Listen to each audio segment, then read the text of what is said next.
Ah, kindly give a straight reply. Does God exist or not? Yes or no?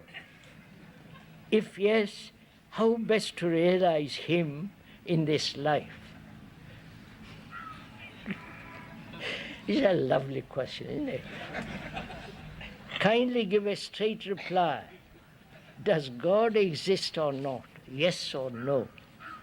If yes, how best to realize Him in this life?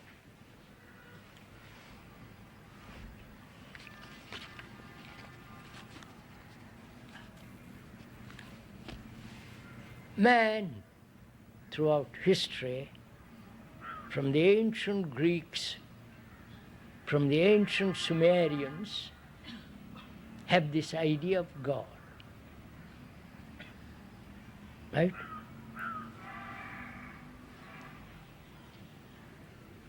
I'm not at all sure whether in the Upanishads and whether they mention God at all. Or is it a later invention? Yes? So, what is God? We are investigating. I'm not attacking God. I'm not denying God. But we are investigating whether there is such a thing as God.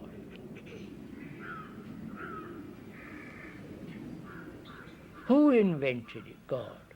Did God invent us? Did God create us? Right? God, who is omnipotent, omniscient, eternal, merciful, justice, all goodness. Right? That's your concept of God. And if you say He has created us, then we are part of His image. We are part of Him. That is, we are omniscient, generous, loving, right? And eternal. Right? Are we? Or we think we are. You understand my question? If God created you, He must be an extraordinary entity, because He wants you to lead a terrible life. You understand my question? If God made you, why are you like this? You must be extraordinary human beings, mustn't you? Beautiful, full of joy, excitement, full of delight. But you're not. So either you have created God or God has created you. But if you examine very closely, you have created God. Right? In India, there are about, I was told, there are about 300,000 gods and more. You can say, huh? Every local person has his own God. So, sirs, we have created God. See the irony of it. Thought has created God, and then thought worships the image which thought has created, which is to worship oneself and call it God. You understand all this? The better part of you is God, right? I wonder if you understand this. First of all, let's be clear.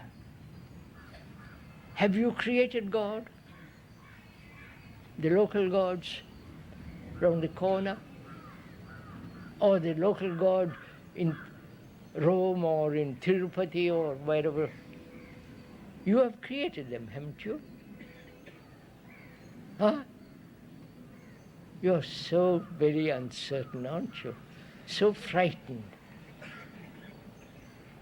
If you say we have created, then you are scared stiff, because you have created out of your fear that. Out of your fear, you want security, right? You want safety. You want to feel there is somebody looking after you. Because you are afraid, you follow? So you create that and then worship that. Just see what you are doing.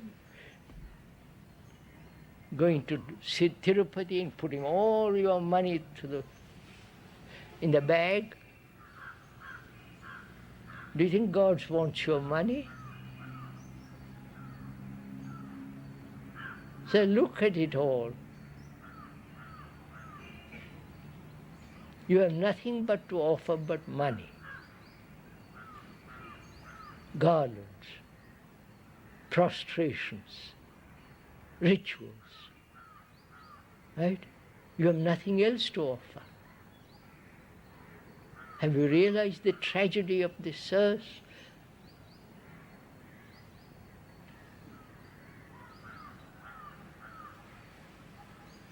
If you love not God, that's very easy to love God, because it's so an abstraction, it has not much meaning. But if you loved, that very love is God, that very love is sacred. You won't go outside to look for God. You understand all this earth? And the questioner wants to know, if I believe in God, I don't.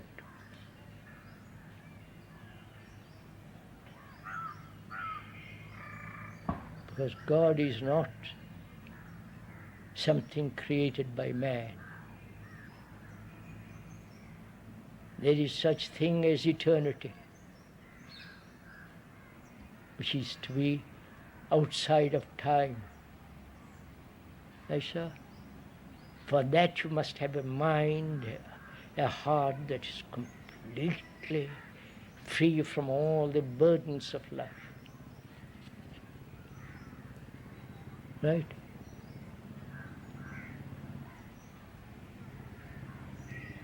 From your vanity, your arrogance, your selfishness. You follow, sir?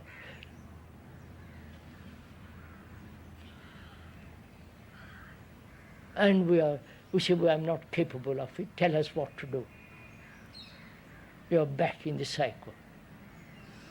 Somebody to tell you what to do.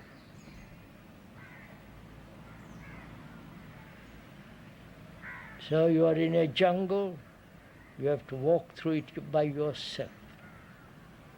Right? And for that you need vitality and vigor and strength. Not in belief in God, in goodness. Belief has no place where truth is concerned. Right? What is Atman, sir? Huh? Atman, about which we have been hearing even Annie Besant in the past. Atman.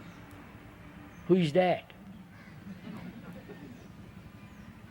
The conscience inside each of us. Who is Atman? So the conscience, Huh? the conscience inside each of us. Is conscience Atman? What they call as soul. What, sir? What they call as soul. Soul. Which soul? The soul of a shoe? Or soul? I don't know what you're talking about. No, we are Atman.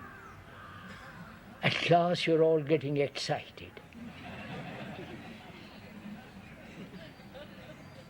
Because your belief is being attacked. You are not meeting the challenge, but you are resisting it. You think there's something inside you which is permanent, which is the light of God, which is nameless, etc., etc. Call it Atman, soul, light, whatever you like to call it. That there is inside you, in your conscience, in your brain, in your mind, something which is not worldly, which is not of thought, right? You believe that, don't you? Huh? Yes, sir? No, I don't believe it. Huh? I don't believe it. Why?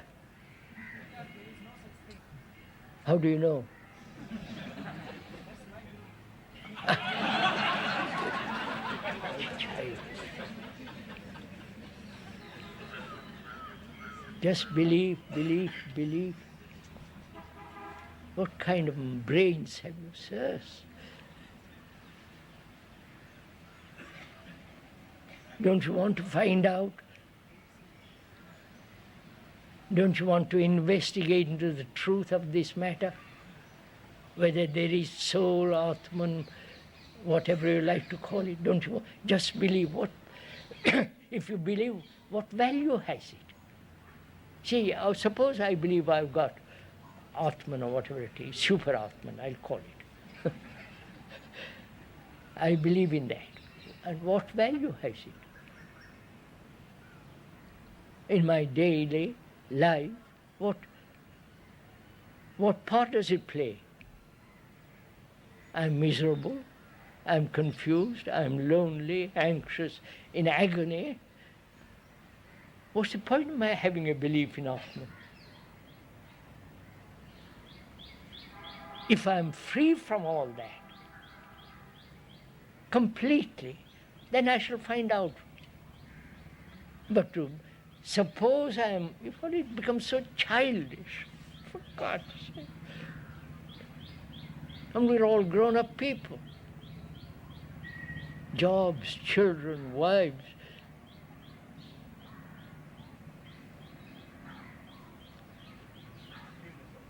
But you said some timeless eternal. To attain something, it requires ages. Man just by any reason, just like that, you cannot understand what is overcome. Oh, what? Dedicate yourself. What's I don't understand yourself. What is it? So many great people, Ramana Maharshi and who? Ramakrishna, What? Oh. All right, sir. What about them? right? What about them? So they lived a simple life and they advocated something and you dedicate yourself and detach yourself from the mundane type of life, then only you will attain something. Because we are being in this mundane, disturbed world, is it possible to not to believe that unless we implement it, we can attain something? So being in a disturbed world, I think we are just believing it and going in a superficial way and different ways and this way and that way. All the people, the real religion says, you really discover yourself. Sir, would you forget all these people? Including Ramana Maharshi, what if the other gentleman was? Would you forget them? What value has their life to you? You have your life to live, not their life. God, what kind? And when the people say they have attained, what have they attained? How do you know? You also said there's some timeless eternity. Ah, I have said it, sir. Don't believe it.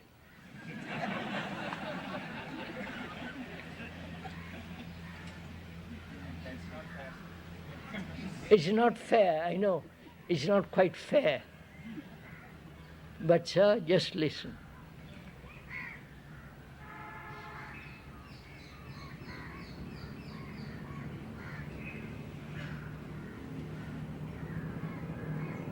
So truth is that it's something you cannot experience.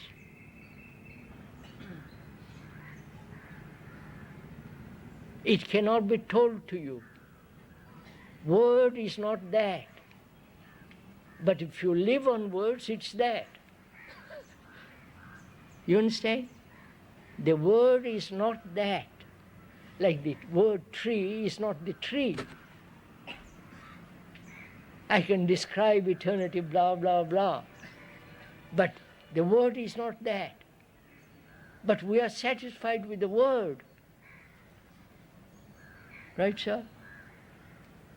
You love with your heart, with your mind, with everything that you have. You love somebody. And you tell me of that love.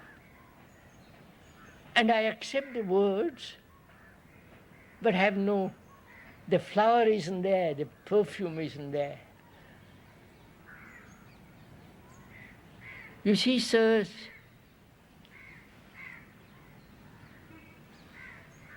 you have leaders, religious leaders and political leaders. I don't know why you have leaders at all. Ramakrishna, whatever we call gurus that you have had, one after the other, right? This country is full of them.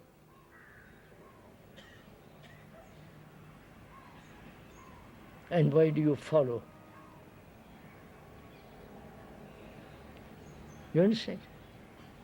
If once you realize that you are responsible entirely for yourself, that you are in a jungle, literally in a jungle, where you have to make your own way up. There is nobody to lead you. Then you forget all this. The examples, the books, everything, because you've got vitality, strength to go through. But the moment you depend on leaders, you become weak. If once you realize it in your heart, not just intellectually, then you are a man, human being, free to walk straight. But we don't want all that. So it's so simple when you think of it all.